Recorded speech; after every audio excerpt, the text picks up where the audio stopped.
Hello friends, मैं हूं अर्जुन। इस वीडियो में हम बात कर रहे हैं क्विक स्केच के बारे में, जो कि बहुत शॉर्ट टाइम में हम स्केच कैसे बनाते हैं। तो ये मेरे पास एक विलो चारकोल स्टिक है और जिसके ऊपर मैं काम कर रहा हूँ वो एक आइवरी पेपर है। और मेथड वही है काम करने का जैसे हम पोर्ट्रेट करते हैं। पहले उसकी आउटलाइन लेनी है, मेजरमेंट लेनी है कि कहाँ पे आपका पोर्ट्रेट आ रहा है, शीट पे कहाँ पे बन रहा है, ठीक है, उसकी आउटलाइन। उसके बाद उसके फीचर्स नोट करने हैं कि कहाँ पे आ रहे हैं। ऐसे ही हम बाकी के भी पोर्ट्रेट करते हैं, बिल्कुल सेम। और जहाँ पे आपकी शेडो आ रही है, शेड आ रही है, तो वहाँ पे भी आप हल्की सी ड्राइंग बना सकते हैं, कर सकते हैं, ताकि आपको पता चले कि आपने टोन्स कहाँ कहाँ फिल करनी है। तो आपको हेयर वाली साइड जैसे मैं ये कर रहा हूँ, बिल्कुल हल्की सी शेड मैंने दी है, इफेक्ट दिया है हेयर्स का। और जहाँ पे शेड आ रही है वहीं पे बिल्कुल लिमिटेड शेड में कर रहा हूँ, बिल्कुल लिमिटेड, ठीक है। पहले हम पोर्ट्रेट्स में क्या करते हैं, टोन बाय टोन काम करते हैं, डार्क करते हैं, लाइट करते हैं, हाईलाइट करते हैं, एक्स्ट्रा डार्क करते हैं। तो वो सारी चीज़ें आपको इसमें नहीं करनी होती, आपको लिमिटेड टोन्स में काम करना होता है, ठीक है। तो जैसे मेरा स्टाइल है, मैं कैसे बहुत जल्दी स्केच बनाता हूँ, तो ये ओनली 6-7 मिनट, तकरीबन 10 मिनट के अंदर स्केच बन जाता है ऐसे आप अगर करते हैं तो।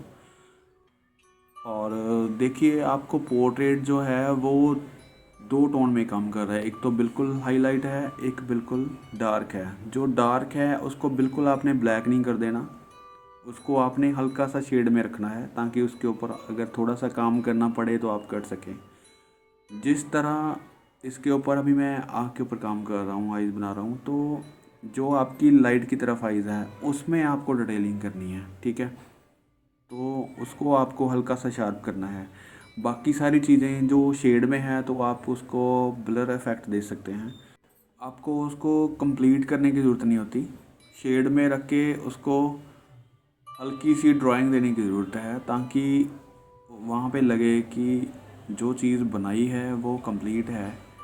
बट आपको किसी शेड में या अंधेरे में कोई चीज़ पड़ी हुई दिखती है, जितनी डिटेल उसकी दिखती है, वही सेम वहाँ पे हमने मेथड यूज़ करना है, ठीक है।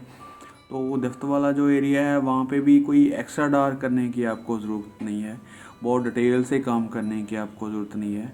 वहाँ पे बहुत हल्का सा काम करके हल्की सी शेड दे के आप उसको डेप्थ दे सकते हैं, ठीक है।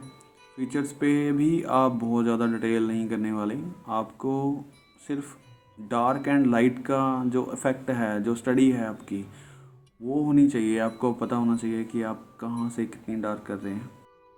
आपकी जो ड्राइंग है वो हिलनी नहीं चाहिए। आपको इसमें ख़ास ध्यान जो रखना होता है वो ड्राइंग का रखना होता है। आपकी ड्राइंग बिल्कुल गलत नहीं होनी चाहिए। कहीं पे भी शेड में है, ब्लर में है, लाइट में है, तो टोन्स जो भी हैं, लेकिन ड्राइंग आपकी बिल्कुल सही होनी चाहिए। ये देखो, एक साइड मैंने बिल्कुल ही वाइट जो शीट ही छोड़ी हुई है, वहाँ पे ड्राइंग ही है। दूसरी साइड हमने हल्की सी शेड दी हुई है, तो शेड वाला एरिया उसको कंप्लीट कर रहा है, ठीक है। तो जैसे हल्की सी शेड अगर और भी देंगे तो वो भी इसको और ज़्यादा कंप्लीट करेगा। लेकिन क्विक स्केच में जो जल्दी स्केच बनाते हैं उसमें हम लिमिटेड काम कर रहे हैं, तो इसमें हमने लिमिटेड टाइम में लिमिटेड शेड्स, लिमिटेड टोन्स जो हैं वो ही फिल कर रहे हैं। तो इसमें बहुत ज़्यादा डिटेलिंग में जाने की ज़रूरत नहीं है। आप इसको सिर्फ ब्लर इफ़ेक्ट दे के और ड्राइंग ठीक करके इसको कंप्लीट कर सकते हैं। आपकी ड्राइंग के अकॉर्डिंग आप उसको हल्का सा दफ्त वाला एरिया जो है वहाँ पे काम कर सकते हैं, इस तरीके से।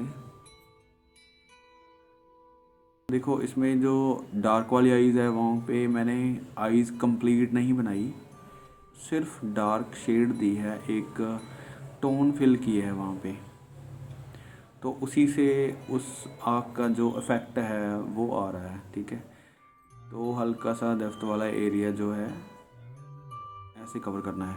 तो देखो, अभी फेस में जो बाकी की टोन्स आप इमेजिन करने लग जाते हैं, जबकि लाइट वाले एरिया पे मैंने कोई शेड या टोन्स या कुछ भी मैंने किया ही नहीं, सिर्फ डार्क वाले एरिया पे काम किया है। वहाँ पे भी हमने एक्स्ट्रा डार्क कुछ नहीं किया। तो इस तरीके से आप एक अच्छा स्केच बना सकते हैं लिमिटेड टाइम में, और बहुत ही कम काम करके आप एक अच्छा स्केच बना सकते हैं। आपको इस मटेरियल को ज़्यादा दबा के चलाने की ज़रूरत नहीं, बहुत हल्के से इसको शेड दे के कंप्लीट कर सकते हैं। ऐसा काम करने के लिए आपको फीचर्स की स्टडी और जो ड्राइंग है मेन पोर्ट्रेट की बेसिक, उस पर थोड़ा ध्यान देना होता है, तो ताकि आपकी जो शेड है वो कहीं गलत ना हो। टोन जो है वो आप एक दे रहे हैं, दो रहे हैं, और वो गलत ना हो। तो इस तरीके से आप लिमिटेड टाइम में काम कर सकते हैं, शेड दे सकते हैं। ये एक मेरी टेक्निक है, जैसे मैं काम करता हूँ मैं आपके साथ शेयर करता हूँ। तो इस तरीके से आप क्विक स्केच बना सकते हैं। होप ये वीडियो आपको हेल्पफुल रहेगी। Thank you so much.